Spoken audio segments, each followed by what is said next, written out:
MiPROMO ato Ghana de chewo nyina ha makwaba e ba DLFM 106.9 emra so sa je minsam kase ba yensa so ene wukoda wi ne de ba ebebe som wo ye ka wo sense ma hoda obeti ne kase bodu mu no ya kricha ni nyina ekogwe na ba fonten tan kase no so DLFM online.com de se bo made ne bowura honom na wura mu a ensema hoda wedi ahim ne nyina no wo se betimi akabi ba fonten tan kase ne so DLFM online.com so watumi akenkan ne nyina e de amaye Saran so na tune app no so ya nam so wo de ane so obeseche DLFM 106.9 na kasebona nam so a wo betime anya bi no wakenkan e de amaye dem sem titira be di kasebona mu akotini bi ene sei e be body awura mu wakasoa Millennium City hanom na nkra betodwo akire mu a owura bi ono no aka ne no si akan e de ma Ghana Black Stars ya mekasai owura bi ane dindi indigo akobubu ni de atoagu e ma kwesi ya mekasai kaso posifo achi nipa baako emienu aka de o ma topia ato agyan tese ya mekasai ye pawon ma che wonom yede mu nkyere mu ba besomon e wakase bo no emu e be sa bo e de awura mu apomudi mu a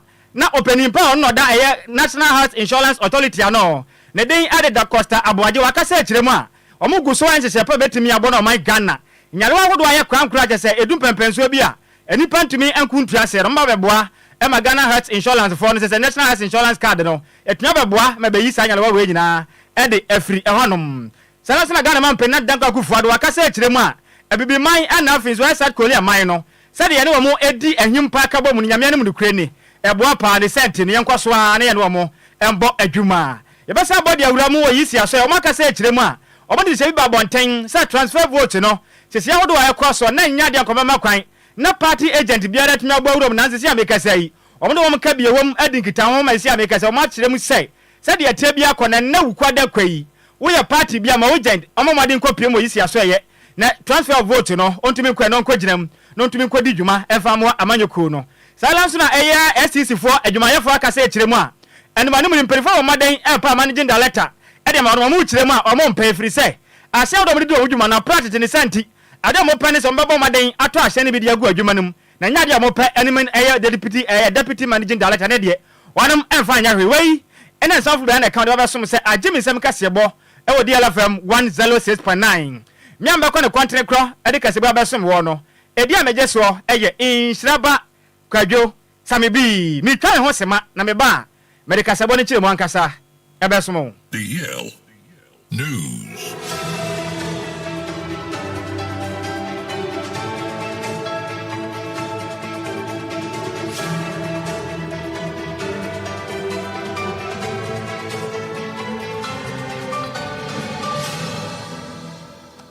Africa sebono enchiremu enie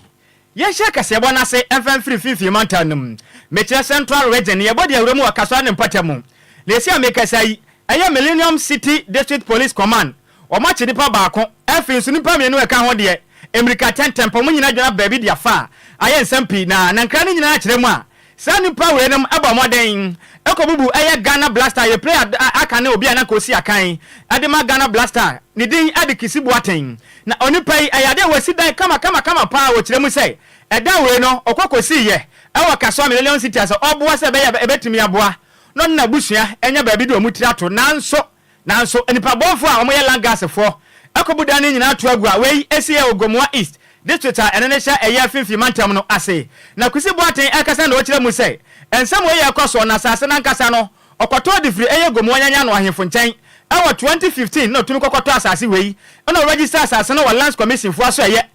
na ochirema ajase fi ba pisa be mpenso oto asase wei no maso beble na akoso fo asase na so ni nyina chi no wabona homaden atuatua ho kai so tuatua nyam se amika sei court ama na nkrata ajase ono no owotumi sa asase no otumi esidan no odisi so na okasa na ochiremu se every 2023 num ana langas ese tata na owura ba ku bia ne den ade wini board eye indigo papa wei eno owura ba ku an den ade Iliasu o ma ase tata ne sawo ne dan a osi ewa chese Millennium City importement no wakaso anum eno ne central for okasa na ochiremu se sa ha we nyina sa ase no so da ho na ma ha mache ba de se no mienu 2 am eno owura ne den indigo ena afin so owura ba ku a ne den ade Iliasu igbo owura ne fie na mka je se krati ya ka che se dan na wusi na ba ya jaise free se wusi mpa ye bebo adiagu ya huni sa asase na nya wodia eyeyan ana asase na waye ni sente no ebe ya asase ni jaisi se wan sidi ase de tie bia no ebebu dan de agu papa ne mi se mo kan na eya agro bi na mu de ene nti no wanfa wa wese wanpam wana no ana odaya de tie papa na ne sam lantu am ye ni wei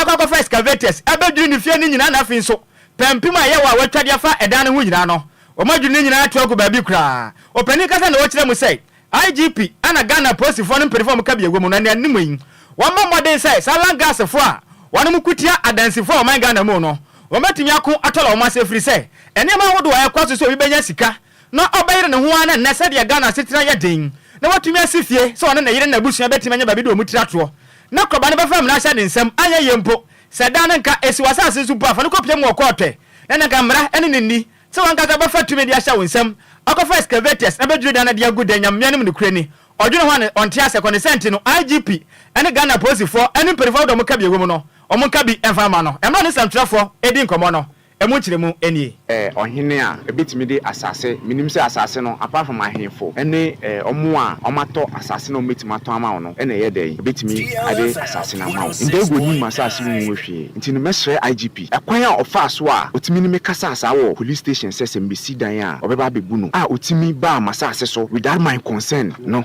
without order bia na BBC etimi ade esi wo masase no mesre IGP mfa ne nansi yo no nye den on take that guy no because for what is going on enam akra we so ane ayeden yesutu sojeni e wa hase enam ono anso hwede asayeden esi wa hase ntino se IGP entimi anfa ne nansi ho ama emra na anyeden anya adwuma obi hunu obi foforo nso be yeden ebetimi ahwere ne kra e wo saa normal na man no yeden eyen because I say we take advantage and no dey eye ne oyeden oye no because if se man no e claim say owo 2500 acres na say obeme yekum sojeni wo atenkota plot so na obeba be demolish obi 2 plotter then esa IGP edi ni nan eyeden esi ho because ne oye no enyamra kwam minim no apart from say emra be ma ho kwan say kosei obi go demolish obi ejapade no emra ma individual ho kwan say while me do to me ekoye ne opeye say oyeden oye na say emra na ma ho kwan a ehun say obesoro amachi 2 am aba be bubu obi ejapade o ma mfa hwe document asat na wa ye kasa no Eliasu na o claim say hase no eye ne dia no on show even single toilet paper I say asase no eye ne dia na ndego no so a oba hase no minim ne purpose a ode ba masase no so na asat ye ka say Saturday ya obegina hase bibia o kai si ho no begina asase no so Saturday ya eni a woti ye aye bobo ni akane no sese osi na akan ede ma Ghana Blasters ne den ede kusi boaten na uba Facebook no so a DLFM 106.9 ensema ye kan ni kase boy no ehu video no ada Facebook no so a tu betumi anya bi no waka de ma na waka ta bra ba bio bra Facebook no so na bra ba hwete se eda ya koblani asi awie na nipa da sani indigo kase wo kaso no nipa mu da je se boni a wudi na so pa je se o kire mu se sani po we na nam no so ama osra ne ayeku no waka so Millennium City no waka hu bi e na no kure ya sa ko bubu adan nyina tu ade agu wore bra Facebook no se na ba hwe se de adan akoblani asi yatuma dwiri ne nyina tu agu ya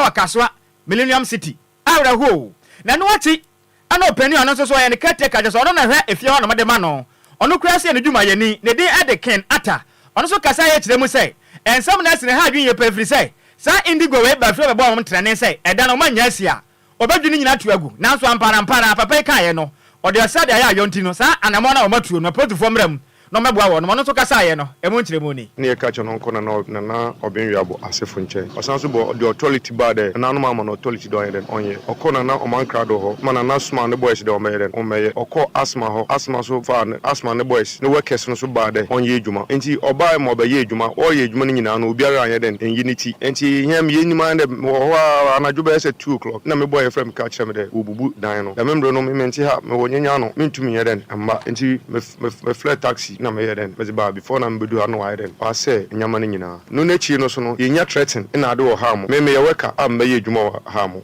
DLFM 106.9 eni a woti yeyi oye obi oye keteka e de ma kisibu aten a oboa na woni fie honom e na wote so no nso e kire nsem se de ohun ensam no se de koye e fa ye eno no ye free sansense ma ne ye bo e de awura mu apomodem mo ne nkopia mo CEO e de ma National Health Insurance Authority 20 e kan se NHIA openia oda no ne den e de Dr. Da Costa Boaje wakasa e kire mu a oman Ghana esi ameka sai empenifo atena se eden krata ene pen esisu tenten atwa tenten eye hyehepa betimi abo na oman Ghana ya pom den atimi akoye dia ba oman emo ne samtrefo kasa na Costa Boaje e kasa na okire mu sese eye kasai obi ewo kidney failure na se kidney nyalewe ebi hana ha giba papa free say kopa obekun yale we ni nyasem ketwa sika bia wanya ne nyina betimi ya hye ma ho akere wo pa ne sente no wọ́n máa tena se adwene ho hunu se de aduro no esempelifo tumi ba mu na moboa na Ghana de hia wonom betimi anya kidney failure no empelifo betumi abo wonom na health insurance card no uwo bia etimi abo na yale yi wonom atumi akon atuase de ama wo okasa na osan kire mu se enya nyale we nko na se kidney ne nko na ma betu ase ne momu no nyale wo hodo bia ha Ghana fo agese no kese aye kwankura wobeko akwa nanso ena maboa wo hienti wobaya na yale we ase ntumi nko no okasa kire mu se ni nyina no empenifo guso ehye niam betimi aboa pa na se ha hodo de nyina no Ghana health insurance card ne betimi akava se betimi aboa na yade ahodo ha wo no o matumi aboa mane so ase atimi atu okasa na o kire mu se aka ne de na se health insurance card ne won se ka bia wo kwa ne pala ya asesa de ma won sa ne se awi ya na de ma wo kire se dabi sesi ase de empenifo atena se aye review ahodo no enya de ombekwa ne se bio ni senti aye health insurance card ba modin se betimi aye bi na timi abo ne se kodu pempen so a ohun akere wa ne betimi abo mane atumi atwetwa ajew okasa na o kire mu se ya kese mpo busum nsia de ya niman emperifo ya hyehyɛ ahodo bi to mo de dialysis ne ba kɔboa apomni ale sabi ahodo a tese wonom no behia sa dialysis ne betimi akɔboa wonom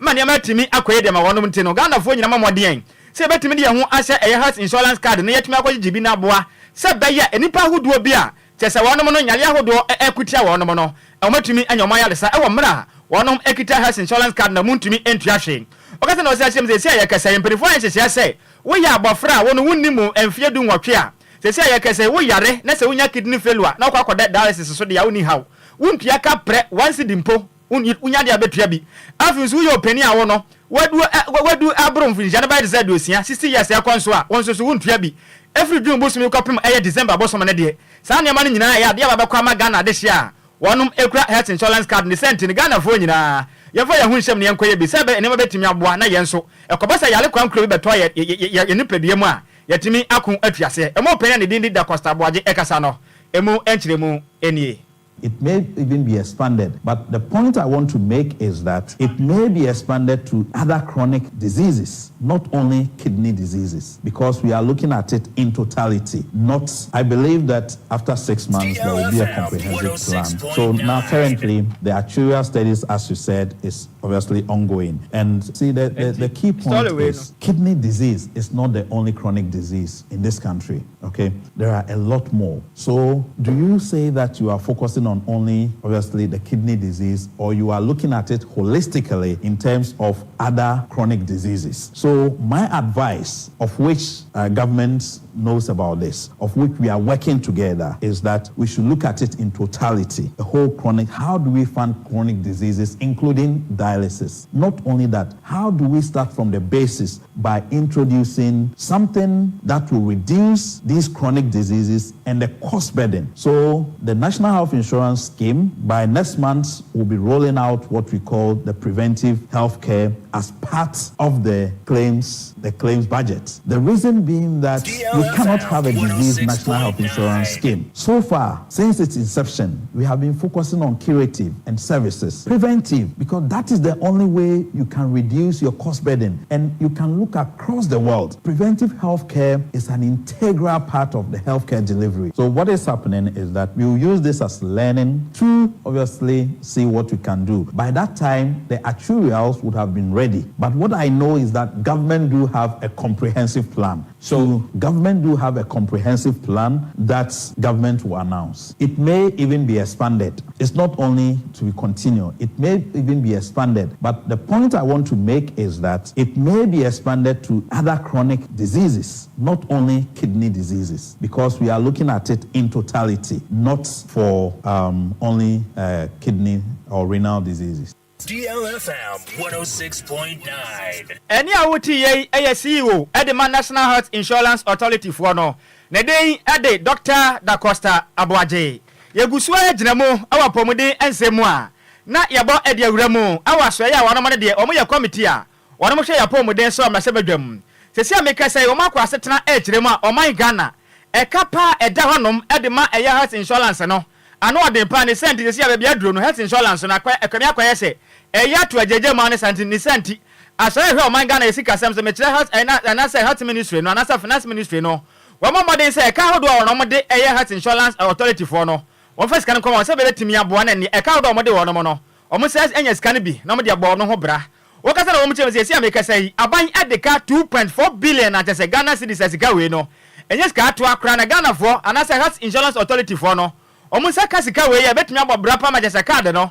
etimi adwuma sente sa pa de bedu pempenso obi no wa hwa Ghana for wa ukra eye health insurance card no kwa hospital enya de ampenifo betimi agye ne yamo yale hwefiri se e ka ban de wono mo no eso pa na ensem wa nyina tudwa e wo mra eye parliament committee on health health ekohia ye e wo ndrada e wo mra se jombo bo ho na mo kyerem se dabi se de yakọ na ha dwen firi se asọhwe man Ghana sika sam so wonim se card yi sika wodo abama so ye no eno bi no betimi de abo mo ho bra na se sika wo ya bagu account na mo fa sika mfa ma wono ma ebesi dan na o matumi abo mo ho bra ne sente no se de na ma ne se bi kwana ne ma ne mo modern se sika hodo bi a ewo finance ministry na so ye no betimi release sika no na National Health Insurance Authority for ne saka se betimi abo na Ghana fo ahodo o mkokura ye health insurance card no o mokwa alesabia empanifo antumi ampa wo no ma mfamfi alesabia honom o kata na o se kire mu se ebabo apefiri se wo hwe ha ahodo a eye health insurance ne nam okrom ase ne so pa na ne nyina ne se sika ahodo a companifo aso ye se o mu gya sika mu ne ko e kaka wo no mo sade bobra na ya na akoye boachi bidin eno ka ho bi ene kodum pempenso bi a na kofa ha wo nyina de aba ne sente no o mo de afutuo de ama aso hwe manga ne sika sem so send mani wa momoe na sika ahodo akaka o ma so no muntu mekres sika ne nyina mfamfiri ho emfa nkoma health insurance authority for no mo senka sika yi enkoma yale sabia ahodo mde de mo ka ente sade bedu baabi no Ghana ni kwa yale sabia na wo kwa na ne wayi wo kan tentente o se me de me card na ba mba jara hwe mo se hwe krate wo be yeden wan fa be pa wo sum de ama ma efiri se aba ne de yaka o mo so mpese bi besi ni sente no e ka hodo obiara aba ne de eye health insurance no fa sika ne nko na mo aba na mpanifo enya sika ne bi emfa mo ho bra e ma mpanifo kasa no e mo nkire mo ni government knows about from July 2023 to February, that's about 2.4 billion. And then they have also made releases almost about 700 million. So we are clear in our mind that if these releases and the strategy they've put forward progresses, it's most likely they will clear off this arrears. You know, arrears has been an issue in the social health finances space for a long period of time. But this committee, well, we work together and it doesn't matter where the minority raise it or not. I mean, arrears is arrears. And we are not going to take advantage of whether it was in the previous. No, that is why we are oversight members. We are here to correct the wrongs as we see it. So the minority has raised it. It's become an issue of the committee. We've brought them together, and the roadmap is looking very good for us. So we are satisfied about this. And that is, I feel, if this goes on, then I feel satisfied that this is going to be more of a precedent and a good progress. DLFM 106.9. eno ati emra mo kwa setina bobo ho awie na che no enam samtwerefo ene chairman Edman Heart eye committee e wo ma so bedom Dr. Afriye Ayewu ina osimi obi kapani e so ne openi e boye nkyeremu e ma setina mo kwa de maka nyina echi no ensem ban pa na aka echi a ensamtwerefo ante ya ntire mo pesa mo de ensamtwerefo na osehwe ye obi kapa ne sente no mum ya kase no ma me na me so me nkyere ma adwen free say ensam mo waka na doso pa na ese ne doctor ye nya biatum Kasama yanko Dr. Kasaye emunchiremuni. I mean, there's no justification to this delay. There's actually no justification because the law is clear on how this national health insurance release must be made, and that if you check the National Health Insurance Act, section 52(1) and 52(2), that once the collections are made, the money must be paid directly into the National Health Insurance Fund within 30 days, and every 6 months, the minister responsible for finance should come to the floor of the house to come and account for the payment. And so they had no justification to breach these particular provisions in the National Health Insurance. Well, they simply have no reason. And so what we are doing at the moment is to have a roadmap for them to follow so that we will not have this huge arrears, going forward. And so we are drawing the roadmap. We couldn't conclude today. And so we have another meeting to be able to conclude on the roadmap so that they will follow the roadmap so that we will not have this huge arrears. DLFM 106.9. Eni awuti ye aye chairman ase titina ni Edman Heart Committee ni den ade Dr. Afriye Ayewu. Me ka so wasugusu awuti DLFM 106.9. Eye ajemensem kasebo ena wiai ye hwe agu fam e de ama na won so hu de ko ne de ba e wo man Ghana mu no me ka wo se kase bo na Facebook no so go ba DLFM 106.9 wo ba wo de ntwe ne ba e mere semu no ya baje mane akenkan wadwe nkyere ni nyina e de ama ba bia wo hwe ye de free no na wo de aka ho afi nso ensma wo do aye ka e wo kase bo mu na betime de ho adwe nkyere e de aba mesrawo amanyosam de aya na wo de ba okoji abo be ka kire se kwaka na wo party headquarters efiri se aya na yanka ho asama de yanka ho asama de ba wa hwe na yanka ya mawo ebia na o data no ahwere wo kwa ne se bo maden se de yaka ho asem no eno na de beba ente sa pa de a enya de e be kan e de ama wo ye to akase bo no so ye mo fa wura mu e wa so hwe o man Ghana ya bato so me kire electoral commission ye twede ti yaka ne se yisi omoden krata ba bonten e kire mu a omba on ne we beto abonten be kire mu se o man Ghana ba bia ye dro no so obi kwa kwato aba na wa twa ne dia de agu krata so nyina ne ya man eye voter ID card no pempenso adu se ne ba bia wo no office o ha de mintu mintu aba o ha no mo de a obetumi transfer vote na ko ba bi kura wo pesa oto aba ne no na dwumade ne kwaso no amanyeku ahodo no emlempa ye trading na so tro kwaso ya papa nipa ne bia so tie bi mo ayase wo bi ne mo sekan ena yisi tina se no hunu se dabi se de yakwa no ye transfer vote ne de a o ma kwan ema party agent bia nko dwumade na se be ya beboa na se bibia ya adwebrɛw na enim se de MPP ne NDC amanyeku etie okrum ha bibia ya be ya mbakwa ase na so tro na asu ni senti yisi dwen wa hunu se san hye no efri na kwai 20 time so be ko transfer the vote we NDC agent nsi ho we MPP agent nso amensi ho bi ene agum agent na we amensi ho afafranto kra amensi ho bi na na be di akon chada onso man ko bi ana yisi atena se ne asem obeto dwapan ne NDC fu asore MPP fu asore na manyoku awdo ni nyina ka na mo se ye na yisi e de na wo kyerɛkyerɛ hwa ma bra so na sanse se we hye ase ye tena krom anya no na ntikodwo ho ni ye beto ba bia transfer of vote no yakwa gina mu de ani kwatwa wisi ekwahwa bi se be ya atanche bia nkoso na yisi de yenim de obetumi ayo ne sentima yakwa ne ne ya ni kwatwa wisi egwankwa bi se be ya kululu anasa kana na bia nkobam na atanche bia nkoso ntima yakwa nkwa na yisi se mo aka medwe na ne yisi se amekasai ensema wodo MPP na NDC na fiamanyokwa wodo na eka no watena se ene mpanifo wodo mo ka bia wo mu nyina adwene ho asiankumnya no wasodwa mo kase se de yakwa no se be ya betumi aboa na asomdwe ya bana dwurubra abante no sesi ade nyame anem duku no ma ne ho maden ipack fo so na aka sese o ma ne ho maden na ne sisi no ono verse no on tena se no nka se me ana me ka yakura maka na nso no se de ade na ye no menti me ya nwe isi tire ma wanwe bio ni sante na free na ko ena du ese ndra da na maden krata ba bonten jumbo so na to so 9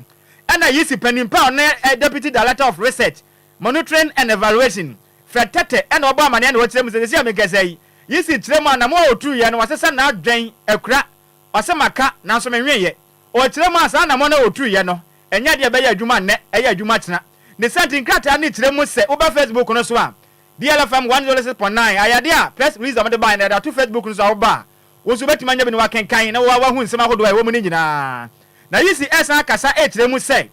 de se ne te na ena wuku ada kwai wo ya party agent abetumi abona na wakwa bibiara yisi edi ne dwuma efa voter say vote transfer no ho se be betumi abona won so kwakodi ho dance ne sente no ena yisi bo amane se efri ne ko wo ya party agent se wo ya NDC ne so ya MPP ni ena se wo ya gum ni kra bo made ne ko bia hodo a ye transfer of vote no se be betumi abona won so kwakodi ho dance na niama etimi aboa we so ne nkrata hodo a efri yisi me tire electoral commission na so ya ba dia ka sebo ena wiai so ye bo mu nkyirebo e de ama wo I mean there is no hey opening adan nya wotre na me ma wasem so ate DLFM 106.9 krachi we ne dia na oprepa ya misa na sempo a na aya na opese okasa na me ko Facebook no so na me kankan adwenkyira kakra ba na ye hwe ensema hodo a Ghana for da beja yen na we say odai tema odai JDM should wait after 8 years Dr. Baumia ebedi wi na aba ho yo machre odai mate why mate we say Dr. Down bro no so dey about say den was so the free bram so na odai ba apa osika was say in any serious country Dr. Baumia would not even attempt to asemo na say o maya ni ablanka Dr. Mahmoud Baumia nka ya de obegina kura say yento no so aba ayo me da se pa na adoma essay o maya timi entimra ya adwuma pa de a anka ex footballer ye bubu ne de atuagu a ofan koma na ofan court na nkamra ene ni ne ebiso ma Ghana ya timu na mra ya adwuma ye wo mra wo manum ni sente no o mama de no mfa da asam no fan court ye bu de atuagu a fa court na court ntena so no ntumi eni informant we de kisi boaten afutuo na ba ne bomode na ba court na de asem yi wo momode na court enka bi enfama ho wensu efi DJ opad mo eye Felix ono so akasa e kiremu ensam na doso pa na amanya sam na doso ntino opening ene ade a betimi aka de bomode na mombo wuram e wo party headquarters no ka kan sabe betimi aboa wo na agya wo so anya mu nkiremu pa wi ya to akase bo so na ye body awuramu e na danko akufo ado Ghana ye mampenin na do akasa e kiremu a ene mani mai ehu behia sabe bi ma nyina betimi aka bom na ya ne South Korea for aka bom efiri se oman ye from South Korea na oman ye oman bia omo ho aden omo bo adwuma pa na mpuntu okwaso ye ho pa na sente no oman Ghana emra ye no partnership na se ase no ni ama kwaye pa de ma Ghana de sente no ebi man nyina so nkambom ne nyina ya nkambom ne nta South Korea fuati na no mkita hudie no entimi kwa na betimi abo bibi man so yesi kasam atimi akwana ne mu pa odem sam wa nyina tudwa ma 2024 South African Summit eba na danko akufuado okobi ana South Korea so one president Yoon Suk Yowel ono so badwuma de na sibi wendra da ana president na danko akufuado Ghana mampenin ade sound tudwa na wakire mu se efiti mra omai Ghana ya ne South Korea for eka yantuma edibo mu se ya bo pa to ne yama no ene ma ko pa na do tire ma omai Ghana efiti mra ya de yantuma edibo South Korea for de ya no ene ma ko ya preferi se ene ma hodo ya hia wa man mu dodo na ya ne ya ko no ntan ena ma de mayan afi ntirachira hodo ene mu hodo ma de bo man Ghana na nyame ne kura ni eso ne ye pa ne sente bi man nyina atumi aboa ne de ho hye partnership a o man Ghana ene South Korea wana betumi abo man kitahudie no atumi akwa wi man so empuntuo atumi akoso na dankwa akufuado ekire mu se efitima Ghana man ene South Korea for kabo mu no o kire ma eya emfempim don crown ene aduoson so meche 1977 ene Ghana for ehye ase ye ne South Korea for edin kita on sente ze ameka say enya emfia aduonum 50 years ene Ghana ya partnership no ye ne etese South Korea for kita hudie no akodo ne se ya boye homoden pa na dankwa gufu Ghana man pani kasa na wo kire mu ze ya kase mpo no wo hwe ne ma hodo a ha bibi man na ye sika sem afa ho pa enkwa ye bako akata na wo kire mu ze wo hwe bibi man na ye wo mabunu etese ye wadache pa ye asase mu no ba ya oduma nkoma yankopon ode dom ya metre natural resources ne ye woni nyina bi na so du ba bia na ho kire ne ma hodo bi aje ye hu botone for kranche na ha ye pa ne senti na dankwa gufu ado akasa etire mu sei South Korea for no so du pempenso bia mu sikrom ha sei na maboa yen e mu ma adwadie no enkwaso okasa na o kire mu se du pempenso bia adwadie na du ba bia ne ma bia kwaya kwansidie na o kire mu se dabi ensa se efiri na ekọ South Korea for ne Ghana bibi bia be ye akwansidie de ama yen e wenkuta hudie mu na sabasa so ha hodo ya kwansidie eda eye Ghana and afin to South Korea for ntem de tumfiri wa no ma betumi aboa e ma adwadie mapa atumi akoso de ma ma Ghana nso esika se matumi agina titiri mpo na bibi man no yes yatumi akoya nim okasa na osan kire mu de sia ya kasa ade boka betumi aboa na yesika sem atumi akoya nim nyina ne se betumi agoma mfidi dwuma atumi aboso afin so aya agriculture metre kwadwuma so ne matumi akoye na technology ahodo so betumi de agwa akwa mu no asese South Korea for no babo man Ghana na yetumi gina ya na so na nema atumi koye pa ti okasa na osan kire mu se sia ya kasa yi obanu sumpa se South Korea man no wo metumi babo Ghana ama afin so sese enkitahudie de o muntamo no matumi aboa ema nema hodo ma Ghana behia mana abo mempuntuo aba o maimo no ene matumi akoye odina kasa ba we na osan kire mu se ebi man nyina yenka moma ne nyina yenta South Korea fuati na o mu nyina mfa monto akọba o mode ya nento memu a ne mpuntuo ahodo a sese abo bibi man no se South Korea fu ba mu betumi aboa ma se o ha ahodo ekote bibi man no eso atumi ate na dankwa gufu ado Ghana man pani wakasa odumade na se no emu enkyere mu nie. Relations with Korea have been characterized by mutual respect and cooperation since the establishment of diplomatic ties in 1977, nearly 50 years ago. Korea has proven to be a reliable partner and dependable friend of Ghana, and we have worked together to foster economic, cultural, and political exchanges that benefit our respective populations. This relationship between us exemplifies how countries from different continents can collaborate effectively for mutual growth and prosperity, and long may this continue. Excellence is the theme, the future we make together, shared growth, sustainability, and solidarity is not a slogan, but a powerful call to action. It encapsulates the essence of our shared aspirations and the collaborative spirit that binds our peoples together. As we gather here in Seoul, a city that symbolizes progress and resilience, we're reminded of the remarkable journey that Korea and Africa have embarked on together.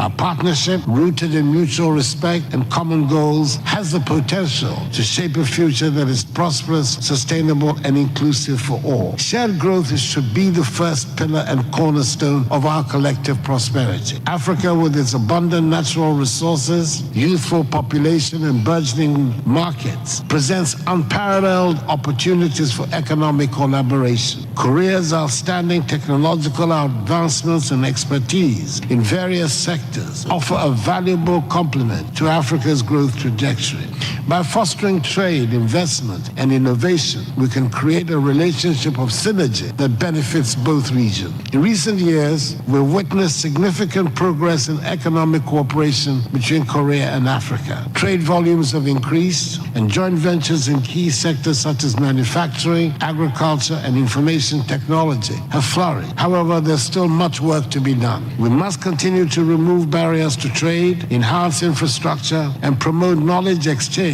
to unlock the full potential of our partnership. It is a future where Korea and Africa should stand as equal partners, united by a common vision and purpose. Let us seize this moment to deepen our collaboration, strengthen our bond, and build a brighter, more prosperous future for all.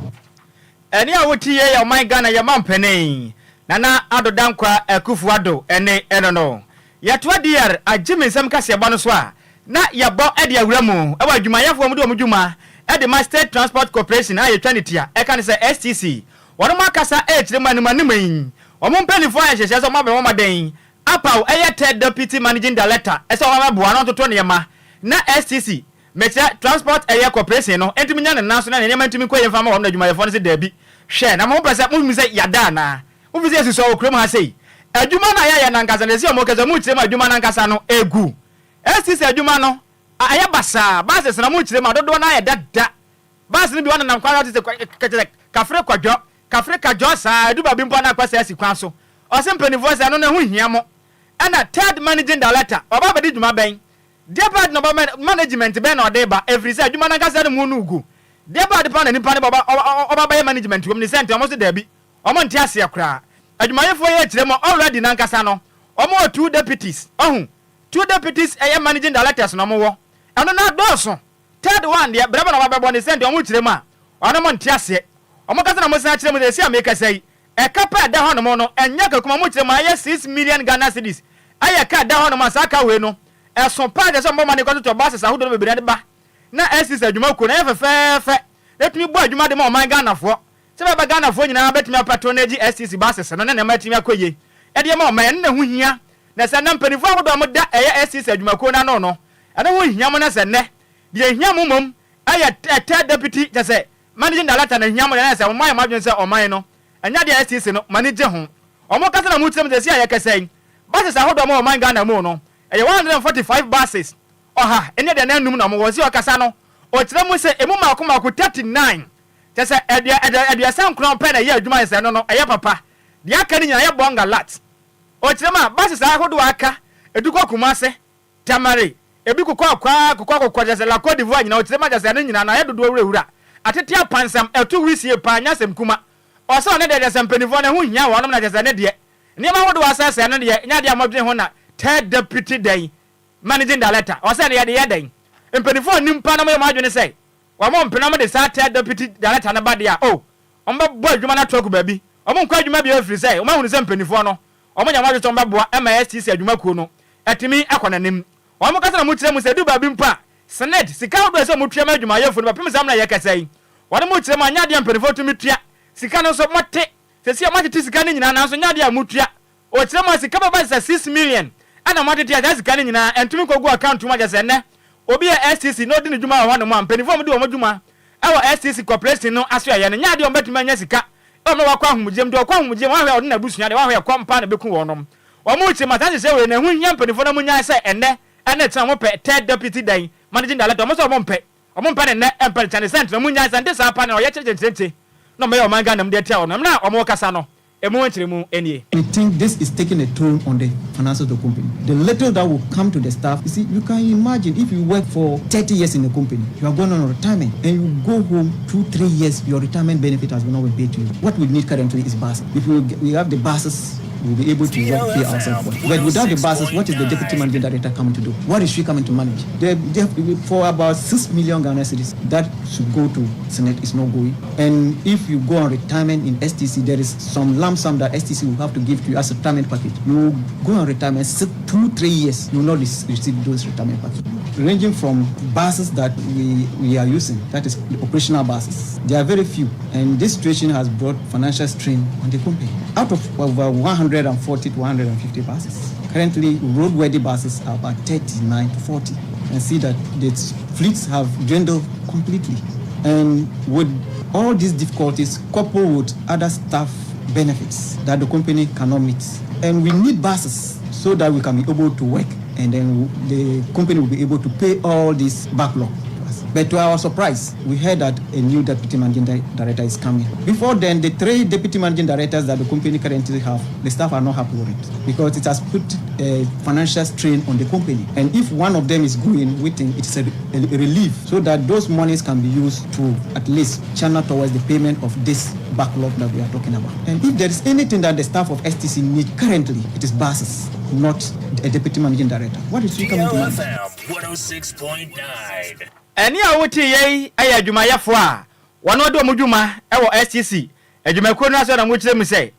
de ba adwuma pa na third deputy eye managing director no ba bedi wo no mafiri sei bases ne nyina tete apra asai kura no no hu hia mo o my Ghana da ben ye bekoya nim bases ne nya adwuma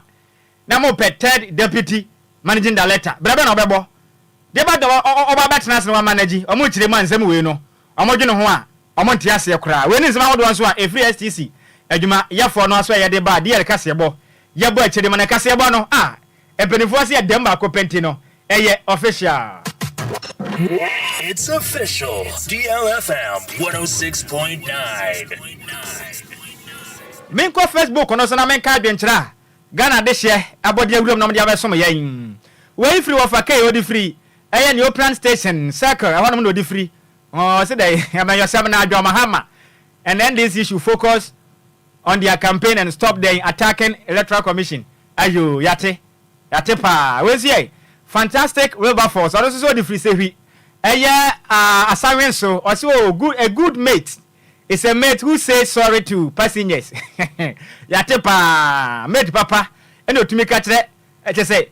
a passenger for so waya fum so otimo fan channel we see free coffee parliament or see nua de yo or see nua de eya pa de sent Ghana for ye nua ndua pa wasi we odi free agona bobi kuma na osi de kasebo edem ba ko pe otumi nya de kasebo tie da enti yonso yebo abaso pa pa se deputy dia coffee parliament ugusu na utie DLFM 106.9 wensu efi bua maker ono so o say in fact DL news moya champions pa o say we are the best o say we are the best DL kasebo de ye dem ba ko pe o say yen o maganda mu nyina ya na yeteso o say ntia kase enkoma na hokafo ya dase na fezo ne mofra nyina ya dase pa say won so do adwenkyere no e de aba na yentoa kasebo no so e ne yemo emfa nwura mu awo Accra Regional House of Chiefs o makasa echirima asisi ameka say Dr. Mahmoud Bawomia o matena ase adwene wangu papa yi oyobi a efitirim na obaye o mampani abede akire ne kasa na de ya no papa yi oboa pa membi pia manyo korokoro na afizo o man Ghana no Dr. Mahmoud Bawomia oyobi a se Ghana foto abama na obetumi aboa e ma niam etimi akoye enti no Ghana fo ebe ya abane yeto papa yi mo hwe ne mode ma wabɔ ho na mo be consider na mo consider na niam etimi nkoye pa na Dr. Mahmoud Bawomia ene eye Accra Regional House of Chief kodi ahyemo nka mpurema temu ene openimpa ono no kopie mu a eye Chief of Nungwa ono na ye Parliament Chief edema Nungwa ono kura na ye Acting President edema Accra Greater Accra Regional House of Chiefs eye Obuade eye ti Nikin eye Odefio otoso miensa ene okasa na ochirem say Dr. Mahmoud Bawomia papa wo bo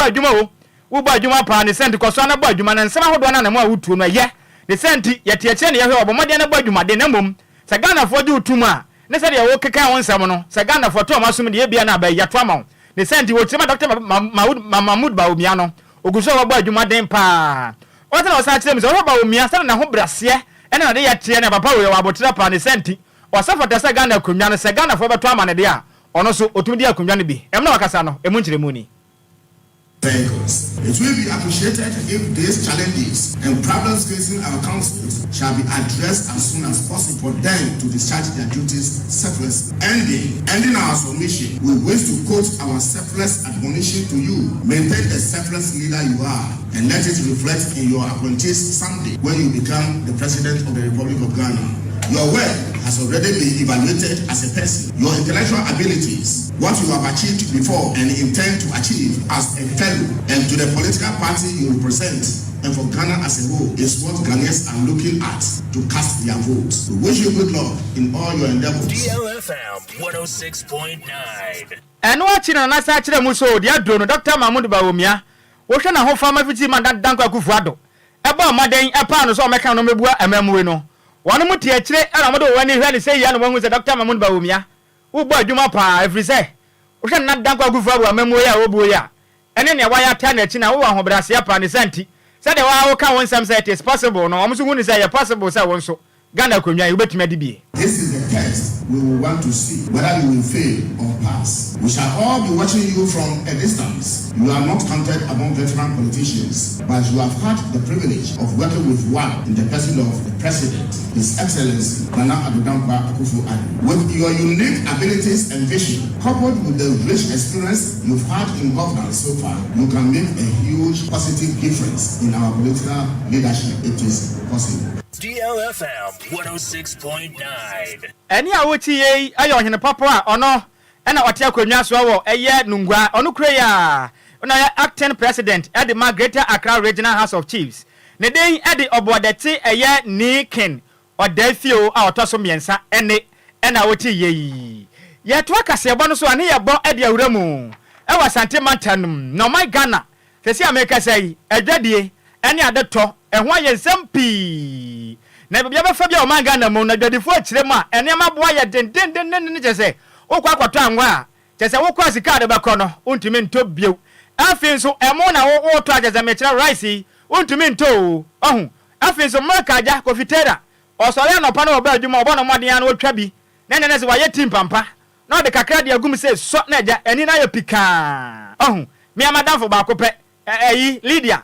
ohun oba madi twati pampa se ya o se o chema jase marka nempo no ontumi nto efrise se de na boa ya den no enya sem kuma na ne de ka se bo se de bi ene yemo ye homaden ne yemo wura mu wasante mantemu ne na jodifo mo ka jetia na afin so adum ne misa mo se de Ghana fo su etietem se ne ene ma boa ya den ukodi dra ukwa sika de be ko no ontumi nto hwe na kuma se ha sante mantemu no mo ho no ye on eya pa de ma mo na jodifo se hwe de ka se bo munnim de mo keka ya bro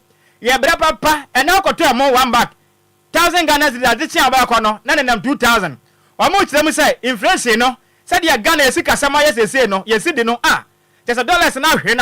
na niso apa ne de na to form atietie na yase atwe ni mu mogya nyina de koma yesi say yesidi no wa fa pa ene ka ho bi ene sika sama na ayebo achi bi no mo kyerem so say de fa ngo so bo akosoro na hyenkafo za toto ahyentiade mu no ene so ka ho bi ene mo man yesi kasam nyina so ne sande yesi ayekasai abama na ma no to no o me to ne man fa man tsa pa de yesi kasam de ebedu ba bi no wa hwe a o man Ghana obi antumi nkwa bonten e kwa nkwato ade mfa mafie titu ne mo amwale ye no kofitera ene apakan mo amaka ne sei no e ma yi tire mo ase mo hwana ma nwale nte ebedu ba bi pa wa hu mo wale wi a mo tumi mo akwa ma firi se de Ghana ne ma boa ye de no maso ba ya se pa e ma na edwadifo ne kasa ye no o ma kwesem ni ane pa ya mebeto mo meto amo baako medam ko ba ya 50 cedi anwo mebeto ye ebia 30 na daso amo so sa na from we 20 system e broso ye de ko lonja ne but uba fa ka se me fa 50 bas no ubeti wa kiti 30 bas enso first ye se ti sika so kwam de ba de se de e kiti sika so kwam de ye hwe enye ye edidi enye ye ba de se money 7.3 de se me kwa de sam me de ko 8.3 because me in and out e ma ye ntimi ntom no nti ye srem sam anti mo no bo no so a Ghana de ahontre na na ebeba yebesisam esika de ahye no kora ba akusika nasa because kwato $6 ne cost na tuya market no enko yento ade yento hwe obi kura ti mi je eto bebre kwa so fu e be fa ye ton ade no market no ye bre yento. Oh, me what I can say is now is that I can't blame the government. Like I can't put everything on the government, but they should try their possible best to do something about it so that the prices will go down. The dollar is not stable as at now. The dollar keeps increasing, and you know most of these rice that we're selling here, they are not locally made. It's imported. And then one thing I was told to is like inflation has gone high, and then duties. I think they have increased it from 11% to 20%. And if that is supposed to happen, it means the price of the commodities will also have to go up. This is not the only place. You can go around different shops. You not get the locally manufactured products there. It's not in the markets. It's hard you come by them. Yeah. And then that one too, it's imported. And then one thing I was told to is like inflation has gone high, and then duties. I think they have increased it from 11% to 20%. And if that is supposed to happen, it means the price of the commodities will also have to go up. This is not the only place. You can go around different shops. You not get the locally manufactured products there. It's not in the markets. It's hard you come by them. Yeah. And then that one too, I was told it keeps increasing. Though it's manufactured locally, but the price also keeps increasing. Wey aya desia one more sentiment o moya jadi fo na mo kire mu sei sade ne mabo ya de afa no kofitera ene apakan GH ene ma maka no se mo ahwe na fia ma nware pa de a mo bebere pa efiri se bedu baabi no mo ntumi emmo akwa homa mo te wono makosem no apakan GH watena se or the latest update from the world of sports or the Bible som yen ye twa ye ho sema ye ba apakan ensema hodo a atodwa Ghana Blaster for no enim se nche bia ekena yene mali fo kwa kwesi akan se be fa se mfa ene de Ghana fo no yakopon ko na dim ye twa ye ho aba na ye de sports news no de aba besom The Yale News.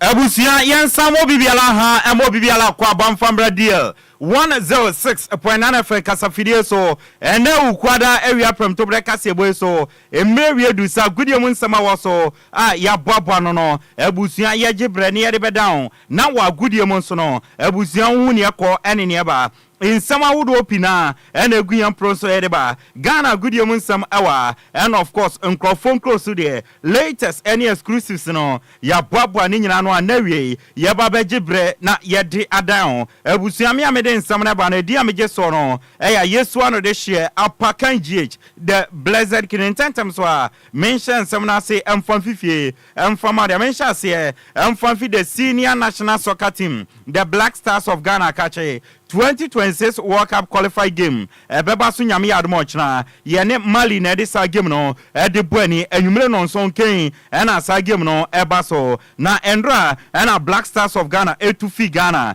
nyame ncha de o matumi akodu Mali ahinkula e friend Bamako mu o makwa kodu asumdwe a endro mu ko na mpenefo ehiomo Mali contingent no na uremu ewo man a ye friend Mali a Ghana embassy e no mpenefo kohiomo ma team na kwaba edi omukọ omu hotel enne venue na game no ebeba so no Black Stars of Ghana benya akwanya no matumi etreni wo a yere won update edi amao na sa game na eba so no abrante ba kwadodo na ehwe nanim se ne monimo ebetumi akoye esanse we ene ne maiden collab e Black Stars team no abrante friend Brandon Thomas Asante upiem e England championship no osina kan edema West Bromwich Albion and they no wenya ne first collab oba besia kan edi ama Blasters na Brante no akasa o si nani age every moment bia ene no ekoso e Blasters na kache no nani age emrante na age ne forso o mama na kwaba na nde obekasa ya nwaho a se wenya akwanya eba besia kan edema Blasters of Ghana o si ne obeka ne se oye hungry for success we ene nsawa Brandon Thomas Asante edi atudwa yedi amao Asamoah Baby Jejan former captain edema the Blasters of Ghana o si obesre Ghana fo nyina ne se Blasters team ye wo no nkwala ne doso na players foforo na ya from edi abewura team no enti obesre Ghana fo nyina nse ye nyina no ye nya abotre emfama eye team no na ye support team no na according to Asamoah no ɔse ene no yenya abotre e de ma team no ne ye plan very well ohun ni se Blasters team we no ebetumi achieve a lot of success e de omama nkoko Ghana ye de wonsam e de atoanim e wo dwumedie ne so na yenwura mu e wo Germany a wo German Bundesliga no no ye fretin bi VFL e bokum na me no ka say omo ne e team a ye friend e St Gallen e o musi o makan e wo Switzerland league no no Oman started didn't come na VFL aye bokum foi almost pe Blasters of Ghana goalkeeper aye friend Loris Atizigi se omra na ombesia kan emfama omo enti nkomo twetwe no eguso ekose bibia totodi India Blasters of Ghana goalkeeper ye friend Loris Atizigi no obebu na ketem e de St Gallen e o Switzerland no de nani achem e o Germany Bundesliga no akosia kan e de ma VFL aye bokuma ye de wonsam e de atoanim na Bobo Kwa friend Samates 1996 omo eno maji Ghana Premier League no edi esiom na so na manager odiomo ayesade we no Nuruddin Amadu na coach Nuruddin Amadu akasa Osise ode Samates eji Ghana Premier League no osi a major and a great achievement edi mano esanse Bobo Kwa ye friend Samates no obi akra and down so da so betumi aji Ghana Premier League si epetim bia ebeji Ghana Premier League obi a emfa Samates enkan na se watumi ediomo abeji Ghana Premier League no osi a great and massive achievement ende no ono a ebo ono ho abaso a yere wonsam edimao ewo dwumedie ne so na wa Samates ensensem no ma no Mr. Wilson Atta ukopiem ewo Western Regional ono na Bobo Kwa yefene Sky FC ne dia sanso na Ghana FA Cup ne yebo no ono na oye committee chairman na osi ono de enya ne wanwa da se Bobo Kwa fene Samates no omaji Ghana Premier League no edi esi omna so osi team no uram a eye well structured team and watching so no omo investment na omo ye no eye right investment and omo ye and na team na nkasa no ye running in a modern and a professional way into ono de enya ne wanwa da se team no etumaji Ghana Premier League no edi esi omna so osi ura team no ma bibi omo ye bia no edana kwemu omo to quality players omo money mono enso ewosro na team no ye running in a modern professional way into ono de anya no wanwada se Bobo Kwa ye fa ne Samates 1996 etumi agi Ghana Premier League no e de esi omna so na otwane samso no e no de tu jase Samates ade omaye from Western Region no mabeji Ghana Premier League no e de esi omna so no e kire se uram e Western Region omo wade pa quality materials no dodo na no e Western Region na osi ono de obeka no waka ne biem embra Blasters no ejira ne nanso a ekonka Africa eji Afcon ene ne nkeka hono osi ura Blasters no ma no mo about 6-7 and more players from Western Region no mo si akan edema Blasters no enti ekire se anytime bia Ghana Blasters no ebejira ne nanso na omo bo mo modern na ekire se Western talent outdoor e Blasters no enti ende Samates omo league no maje no ekire se still na no more quality talent e Western Region we any nsema Mr. Wilson Atta ede atudwa ede afa Samates Bobo Kono a yede amao e dwumedie ne so na Ghana Premier League match day 27 outstanding game bako ekemu na Drinsesi e bo Africa Confederation Cup ntino ambaso ene ebaso uwem e Accra Sports Stadium e bo eye ene nomiensa Kenya Accra Great Olympics ene Drinsesi ene de sa game no ede ebo ani hwan ene bewini emre ene nkrabia ena ebeche Oluboy Commodore general manager de Bobo Kwa ye friend Great Olympics or see on my last 3 games aka Ghana Premier League no kwambia so say Great Olympics epe kwambia so na omutumi win 3 games ni nyina sene be ya ombetumi a survival Ghana Premier League no according to Oluboy Commodore no or see so mentumi win 3 games na Canada like so ombetumi akọ relegation ti kwambia so no sa 3 games na aka no so omope kwambi so na omutumi win a ye don some edi amao na Endra Division 1 League no Zone 1 playoff no eba so ye bo 90 minutes plus extra time no area no na 1-1 na say ye the penalties e the ehye so na penalties no e na Techima Heroes ehye miensa e ma Young Apostles ehye 9 enti me no ka say Boboku a ye friend Young Apostles oma qualify from zone 1 next season on bebo Ghana Premier League ni bia ye dey won some edema na so far teams are qualify from Division 1 next season on bebo Ghana Premier League no say NT was zone 1 no Young Apostles are qualify zone 2 no Baseke Holy Stars omukoye protest omawini into omonso ne kika koy oma qualify from zone 2 and zone 3 no Michael Osekre ni team a ye friend Vision FC no omonso and oma qualifier mede won komo edi amount memfa fisam no NC na me monitor e won krofon kroso e won amano ne dia men chase emfanfi Italy Bobo kwa friend Napoli oma kache na me chase edi afi na Italian manager ye friend Antonio Conte maka wansama chewa aka se onu no ko na wakoye new manager edi amabobo kwa ye friend Napoli me no ka say ayo official and was signing contract no until June 2027 until for the next 3 years no coach IFN Antonio Conte and a new manager Eddie Amabobo kwa YFN Napoli na indeno obabe the highest ever paid manager in the history of Napoli 7 million euros a year and okwakwaji and next season so no obabe the highest paid manager in the Italian year and no Antonio Conte made on some Eddie Amao na Miramo Bobo kwa YFN Olympic Marcel Akache na endra na medebetu wenim say FC Porto omo manager yefene Sergio Conceição wa terminating the contract after 7 years no oni Boboku a yefene FC Porto omo party wesa or team fufro akokochi ni ameti efi eyoma yefene France HMA and the Boboku a yefene Olympic Marcel omo ne Sergio Conceição omo dim komo eduachi a deal no close akatona bro na de Sergio Conceição assign contract a new manager e de amo Olympic Marcel mede won some e de etu enti bibia etutodi India Sergio Conceição ena babe new manager edi ama Olympic Marcel e French Ligue 1 ma mede won some edi ama na Mirem our Chelsea Boboko no o makachi onim se Thiago Silva eko enti omo pe new center back ni ameti ene se deal no agreed akaso obe sign endra ena okoye ni medicals 26-year-old English center back your friend Tosin Adala Bioyo ofi Boboko a your friend Fulham na wa babe sign contract as a free agent edi Amaboboko a your friend Chelsea endra ena Tosin Adala Bioyo ni medicals na se bibia tutodi India enkosi ochana no obe sign contract na Boboko a your friend Chelsea omo unveil no as a new player edi Maboboko a your friend Chelsea amede won some edi atuanim na Mirem Boboko a your friend Bayern Munich akache Abrante friend Alfonso Davis center back ana oye left back ofi Canada NOC na kan ede Emma Boboko a ye friend Bayern Munich na Abrante season ya edi animu ekwa na wie pene contract on Bayern Munich ewo no na abana wie Bayern Munich edi contract proposal edi akoma ne so sign non-tra na so Abrante etwetwe na say ni ameti ene se Real Madrid nso ewram se omo pa Abrante a ye friend Alfonso Davis ni sika sam Real Madrid ene na kan wie